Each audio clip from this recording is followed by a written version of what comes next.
Assalamualaikum warahmatullahi wabarakatuh. Perkenalkan, nama saya Muhammad Rafli Andriansyah dengan NIM 2204311044. Saya di sini akan mempresentasikan hasil simulasi etap dari tugas UAS mata kuliah transmisi dan distribusi tenaga listrik. Berikut ini adalah simulasinya. Kemudian saya akan melakukan 3 percobaan, yaitu pada percobaan pertama pada kondisi switch satunya close, switch 2-nya open,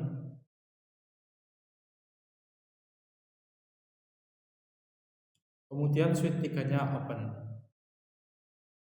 Langsung saja kita run. Pada kondisi ini pasukan daya sistem sebagian besar berasal dari power grid.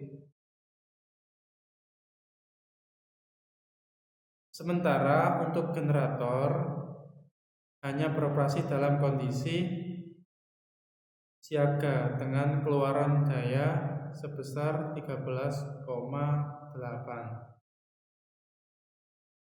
Konfigurasi jaringan ini membentuk sistem radial. Kemudian daya tersebut disalurkan dari beban di sisi kanan serta diteruskan melalui saluran kabel untuk menyuplai beban di sisi kiri. Selanjutnya kita lihat kondisi-kondisinya pada alert view. Di sini bisa dilihat pada bus 11 dan bus 8 ini mengalami under voltage. Operationingnya yaitu 94,3% dan 94,7%. Untuk kabel 4 itu mengalami overload dan generatornya itu mengalami under power. Ini pada kondisi kritikal. Untuk pada kondisi marginal, untuk bus 10 dan bus 7-nya ini mengalami under voltage yang operationingnya sekitar 97,9%. Selanjutnya untuk percobaan yang kedua, yaitu switch satunya close, switch 2-nya close, dan switch 3-nya open.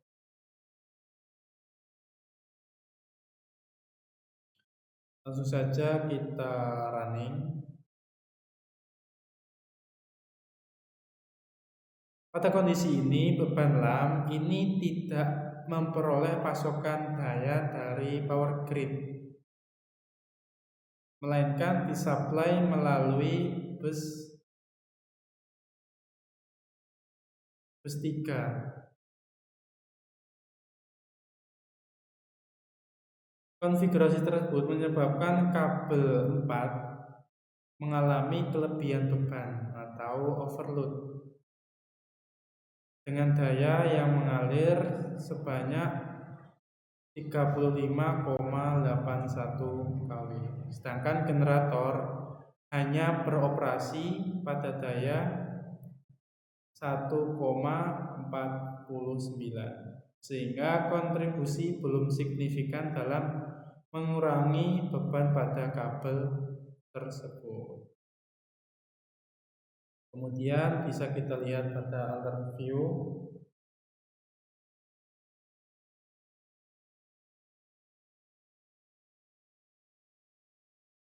Di sini untuk bus 11 dan bus 8 tetap mengalami under voltage. Operationingnya sekitar 94,3% dan 94,7%. Jadi ini tidak mengalami selisihnya itu tidak terlalu jauh, cuma 0,4%. Untuk kondisi kabel yaitu mengalami overload, kelebihan beban atau mengalami panas. Untuk generatornya itu mengalami underpower. Untuk marginalnya, pada kondisi marginal bus 10 dan bus 7 juga mengalami under voltage dengan operationing 97,9%.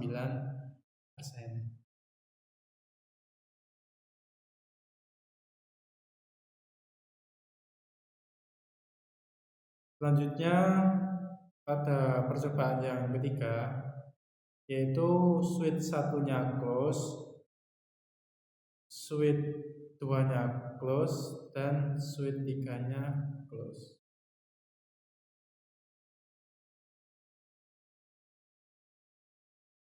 Running.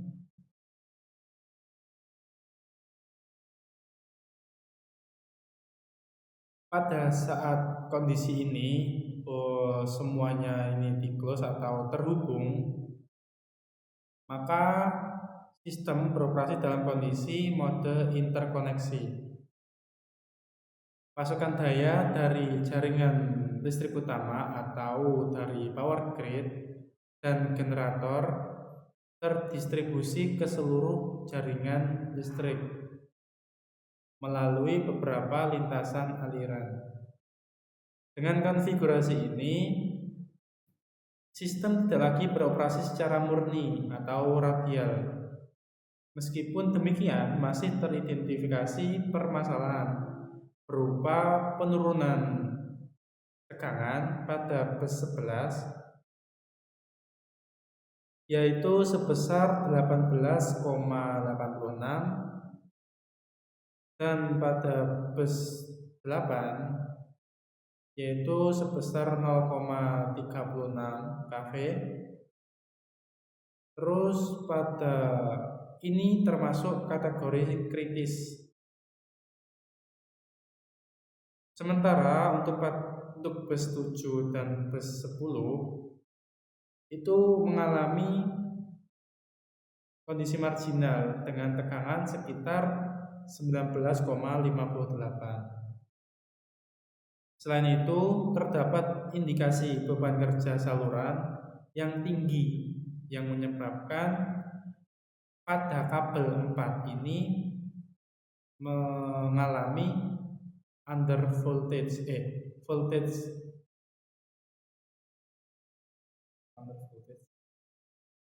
mengalami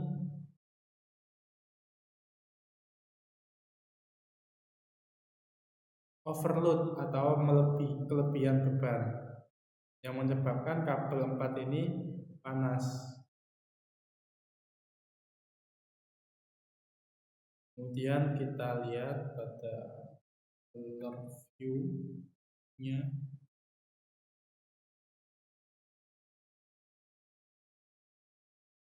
Pada bus 11 dan bus 8 ini mengalami under voltage yang operasionalnya 94,3 dan 94,7%. Untuk kabelnya overload sekitar 121,3%. Untuk generatornya mengalami under power. Untuk bus 10 dan 7-nya juga mengalami under voltage.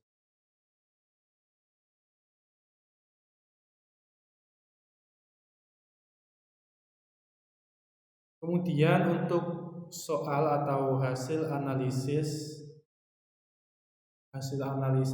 dari rangkaian ini, dari modul, perubahan aliran daya yang terbagi pada setiap bus dan apa pengaruhnya terhadap kapasitas saluran. Perubahan status atau switch, kondisi interkoneksi menyebabkan terjadinya perubahan lintasan penyaluran daya, sehingga aliran daya dapat berpindah atau terbagi ke feeder lainnya. Feeder yang menerima porsi beban lebih besar akan mengalami peningkatan arus yang berdampak langsung pada naiknya tingkat pembebanan saluran, sehingga mendekati atau bahkan melampaui kapasitas nominalnya. serta meningkatkan rugi-rugi daya. Selain itu, terjadinya penurunan tegangan atau under voltage umumnya mengidentifikasi adanya jatuh tegangan yang signifikan pada saluran akibat pengaruh impedensi dan atau tingginya kebutuhan daya reaktif. Kondisi ini seringkali menyebabkan arus semakin meningkat sehingga semakin membatasi kemampuan antar saluran. Untuk analisa yang kedua, bandingkan keadaan tegangan bus dan arus yang mengalir pada kabel pada setiap kondisi switch yang berbeda. Berdasarkan hasil keluaran simulasi, bus yang teridentifikasi mengalami permasalahan tegangan terdiri atas bus 11 dan bus 8. Bus 11 dan bus 8. Ini sisi tegangan rendah yang berada pada kondisi under voltage kritis dengan nilai masing-masing sekitar 94,3% dan 94,7%. Serta pada bus 10 dan bus 7 yang berada pada kategori under voltage marginal dengan tingkat tegangan sekitar 97,9%. Secara umum, konfigurasi switch yang dinilai lebih baik adalah konfigurasi yang mampu meningkatkan tegangan pada bus 11 dan bus 8 sekaligus menurunkan dan tingkat pembebanan pada feeder yang bersifat kritis sehingga distribusi beban menjadi lebih merata.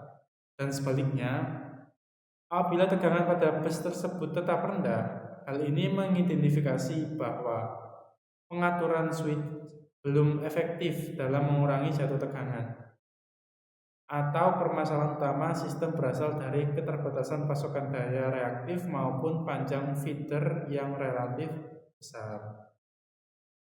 Kemudian untuk analisa yang ketiga, yaitu berikan komentar atas keadaan sebelum dan sesudah terinterkoneksi.